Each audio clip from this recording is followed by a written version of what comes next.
میں آپ کو ایک واقعہ سناتا ہوں۔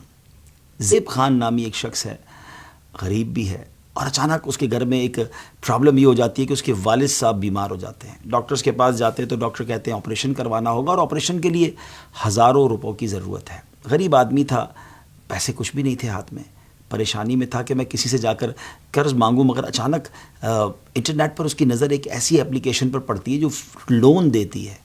بڑا اچھا لگا اسے کہ بغیر کوئی زیادہ ڈاکیومنٹیشن کے، بغیر کسی کی گارنٹی کے آسانی سے 15-20 ہزار روپے لون مل جائے گا۔ پیسے اس کو زیادہ چاہیے تھے، لیکن مرتا کیا نہ کرتا، 20-25 ہزار روپے اس اپلیکیشن سے لون لیا۔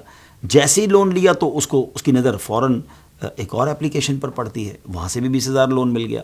تو کرتے کرتے اس نے 4-5 اپلیکیشن سے 1 لاکھ روپے لون لے لیا۔ والد صاحب کا آپریشن بھی کروا لیا، اور اب سمجھا کہ معاملات تو سارے سیٹل ڈاؤن ہو گئے۔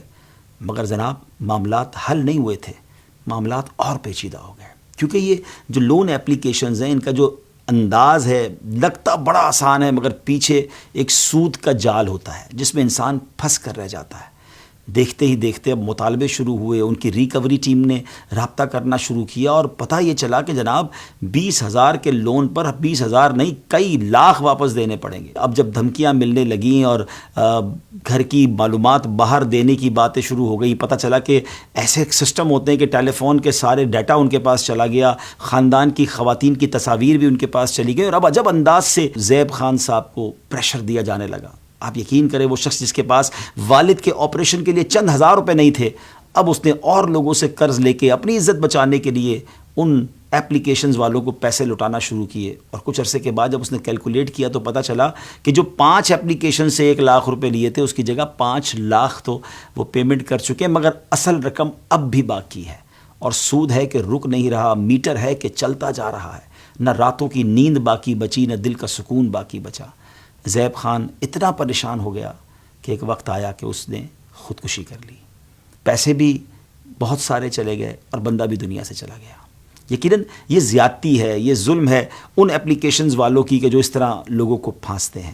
مگر ہمیں بھی تو کچھ خیال کرنا ہے نا۔ سب سے پہلی بات، ہم مسلمان ہیں۔ سود حرام اور جہنم میں لے جانے والا کام ہے۔ ٹھیک ہے، بعض اوقات انسان کو قرض کی ضرورت پڑتی ہے، وہ کوشش کرے، مگر سودی قرض کی طرف تو نہ جائے نا۔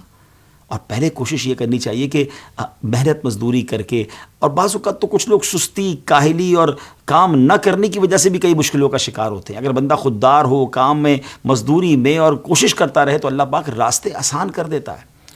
لیکن بہرحال کبھی بھی سودی قرضے کی طرف نہیں جانا چاہیے۔ احادیث میں مضمون ملتا ہے کہ سود کا کام کرنے والا ایسا ہے کہ وہ اللہ سے جنگ کرنے والا ہے۔ بتائیے نا، رب سے جنگ کر کے کوئی جیت سکتا ہے؟ قرآن و احادیث میں سود کی بہت زیادہ مذمت آئی ہے، اور اب تو یہ اسکیم بڑھتے جا رہے ہیں، اب تو یہ سازشیں بڑھتی جا رہی ہیں، اور کئی لوگ ایسا لگتا ہے سر سے پیر تک قرضوں میں اور سود در سود میں غرق ہوتے چلے جا رہے ہیں۔ اللہ کریم ان تمام لوگوں کے لیے مشکل آسان فرمائے جو اس طرح کے قرضوں میں جکڑے جا چکے ہیں۔ اللہ سب قرض داروں کے قرضے اتار دے، مگر آپ نے اس جال میں پھنسنا نہیں ہے، نہ کسی کو پھنسنے دینا ہے۔ اس ویڈیو کو اچھی نیت کے ساتھ شیئر کیجئے۔ اللہ کریم ہم سب کی حفاظت فرمائے۔